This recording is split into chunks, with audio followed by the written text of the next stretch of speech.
एक तरफ तो दिल्ली में लाए गए केंद्र सरकार के अध्यादेश को राज्यसभा में पास होने से रोकने के लिए दिल्ली के सीएम अरविंद केजरीवाल विपक्षी पार्टियों से समर्थन जुटा रहे हैं, तो वहीं दूसरी तरफ राष्ट्रीय राजधानी सिविल सेवा प्राधिकरण यानी कि NCCSA की एक के बाद एक बैठक कर धड़ाधड़ फैसले भी ले रहे हैं। जी हाँ, बता दें कि अध्यादेश आने के बाद 20 जून को NCCSA की हुई पहली बैठक के बाद 29 जून यानी कि आज दूसरी बैठक बुलाई गई।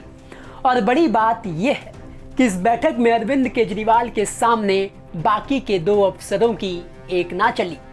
वो कैसे, ये हम आपको बताते हैं। बता दें कि NCCSA की दूसरी बैठक शिक्षा विभाग के कुछ अच्छे अधिकारियों को विभाग से हटाने, शिक्षा विभाग में कुछ अधिकारियों की नियुक्ति और पर्सनल ग्राउंड पर कुछ महिला अधिकारियों की शिकायत पर सब रजिस्ट्रार की पोस्टिंग से हटाने के प्रस्ताव को लेकर बुलाई गई। और इस बैठक में दिल्ली के सीएम अरविंद केजरीवाल ने शिक्षा विभाग के अच्छे अधिकारियों को विभाग से हटाने वाले प्रस्ताव पर आपत्ति जताते हुए रोक दिया।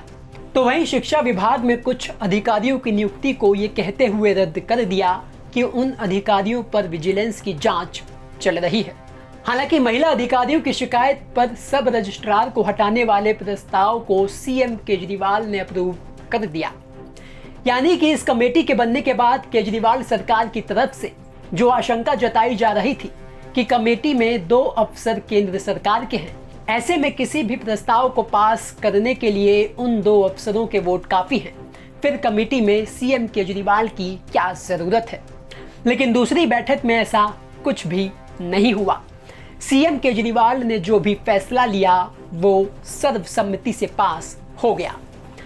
तो वहीं आपको बता दें कि 20 जून को हुई NCCSA की पहली बैठक से पहले भी काफी बवाल हुआ था।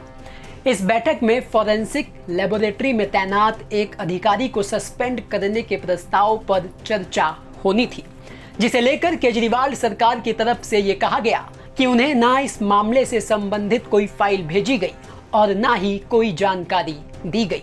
फाइल डायरेक्ट LG को भेज दी गई, जिसके बाद चीफ सेक्रेटरी ने सफाई देते हुए कहा कि फाइल पहले सीएम को भेजी गई थी। जब सीएम की तरफ से कोई जवाब नहीं आया तब फाइल LG के पास भेजी गई।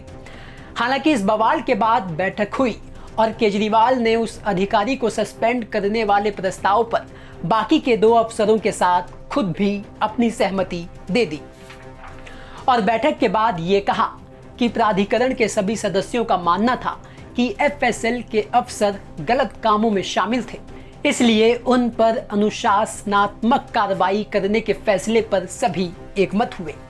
इस अफसर को सस्पेंड करने की वजह के बारे में पहले उन्हें कोई जानकारी नहीं दी गई थी। तो कुल मिलाकर अध्यादेश के बाद अधिकारियों की ट्रांसफर पोस्टिंग से जुड़ी बनाई गई कमेटी की हुई 2 बैठकों में अभी तक ऐसा कुछ भी देखने को नहीं मिला है जिस पर शुरू से केजरीवाल सरकार शक जता रही है।